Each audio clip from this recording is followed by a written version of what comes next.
जय हिंद। एक बार सभी को आप इस वीडियो में स्वागत है। आज हम देखेंगे कि आखिर गंगा का निर्माण कैसे होता है, आखिर किन किन नदियों से जो है गंगा का निर्माण होता है। क्या गंगा सही में उत्पन्न होती है या कई नदियों सारे मिल करके गंगा का निर्माण होता है, उसी के बारे में आज हम इस वीडियो में देखेंगे। सबसे पहले हम देखते हैं गंगा का जो गंगा बनने का जो कार्य शुरू होता है वो उत्तराखंड राज्य से शुरू होता है। तो सबसे पहले हम उत्तराखंड के बारे में कुछ दो लाइन देखते हैं। देखिए, ये हमारा उत्तराखंड राज्य है, इधर नेपाल है, इधर तिब्बत चीन और हिमाचल प्रदेश और इधर यूपी है। इतना तो समझ में आ गया। अब देखिए, उत्तराखंड भाग को हम दो भाग में बांटते हैं। नीचे वाले भाग को कहते हैं कुमायूं और ऊपर वाले भाग को क्या कहते हैं, गढ़वाल। उत्तराखंड के दो भाग है, नीचे वाले को कहते हैं कुमायूं, ऊपर वाले को क्या कहते हैं, गढ़वाल। ठीक, तो यहाँ पर जो अब हम देखते हैं गंगा नदी के बारे में। देखिए, बद्रीनाथ में, यहाँ पर है बद्रीनाथ, इस जगह पे क्या है, बद्रीनाथ। बद्रीनाथ में एक संतोपत हिमानी है जहाँ से दो नदियाँ निकलती है, एक धौली गंगा और एक विष्णु गंगा। धौली गंगा और एक विष्णु गंगा।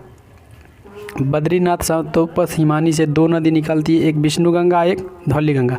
जब ये दोनों नदी आकर के विष्णु प्रयाग में मिलती है यहाँ पे, तो इस दोनों नदी जब यहाँ पे आकर के मिलती है तो ये इसका नाम हो जाता है अलकनंदा। क्या नाम हो जाता है इसका, अलकनंदा। जब यह नदी यहाँ पे विष्णु प्रयाग में आकर दोनों नदी आपस में मिलती है तो इसका नाम क्या हो जाता है, अलकनंदा।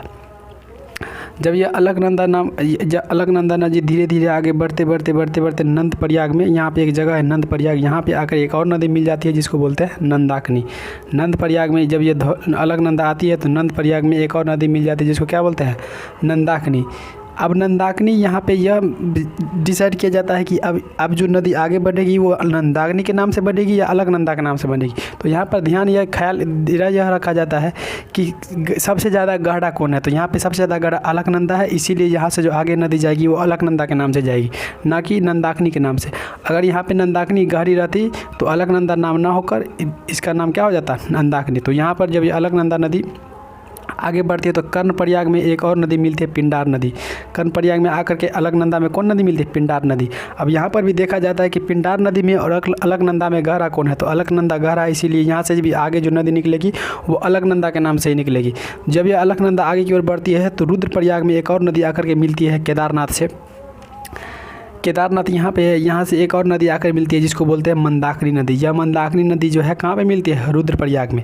रुद्रप्रयाग में जब यह नदी मिलती है तो यहाँ पर भी देखा जाता है कि अब यह नदी जो है आगे किस नाम से बढ़ेगी, मंदाकिनी के नाम से या अलकनंदा के नाम से। तो फिर दोनों की गहराई देखी जाती है, जो मंदाकिनी की गहराई ज़्यादा है कि अलकनंदा की गहराई। तो यहाँ पर भी अलकनंदा की जो गहराई है वो क्या रहती है, ज़्यादा रहती है, इसीलिए यहाँ से जो आगे नदी बढ़ेगी वो अलकनंदा के नाम से बढ़ेगी। अब यहाँ पर जो अलकनंदा थोड़ा आगे बढ़ती है तो देवप्रयाग में आकर के यहाँ पर जो है गंगोत्री यहाँ पे है, यहाँ से एक और नदी आती है भागीरथी। यहाँ से नदी आती है भागीरथी जो कहाँ पे, देवप्रयाग में आकर के मिलती है। अब यहाँ से जो आगे नदी निकलती है तो यहाँ पर लगभग दोनों की गहराई जो है वो सेम हो जाती है, जितना गहराई अलकनंदा की उतना गहराई भागीरथी नदी की। तो यहाँ पर दोनों नदी जब मिल जाती है तो यहाँ से डिसाइड किया जाता है इस नदी का नाम क्या होगा, गंगा होगा। इस नदी का नाम क्या होगा, गंगा। तो यहाँ पर आकर के क्या होता है, गंगा का निर्माण होता है। देवप्रयाग में आकर के गंगा का निर्माण होता है जब भागीरथी नदी आकर के अलकनंदा में मिल जाती है, क्योंकि यहाँ पर दोनों की गहराई क्या है, सेम है। अभी तक यह पहाड़ पे ही नदी आपस में सब नदी जो मिल रही है, तब जाकर क्या हुआ है, गंगा का निर्माण हुआ है देवप्रयाग में। तो सबसे पहले जो है भूमि पर जो नदी गंगा नदी प्रवेश करती है वो हरिद्वार में प्रवेश करती है। यहाँ पर जो है हरिद्वार है, सबसे पहले भूमि पर प्रवेश करती है हरिद्वार में। नहीं तो ये जितना भी क्रियाकलाप हुआ वो सब कहाँ हुआ, पहाड़ में।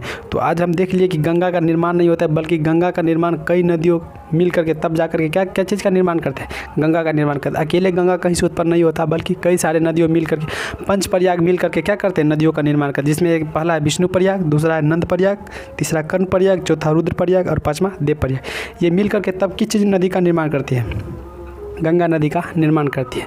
आशा करते हैं यह वीडियो आपको अच्छा लगा हो। तब तक के लिए जय हिंद।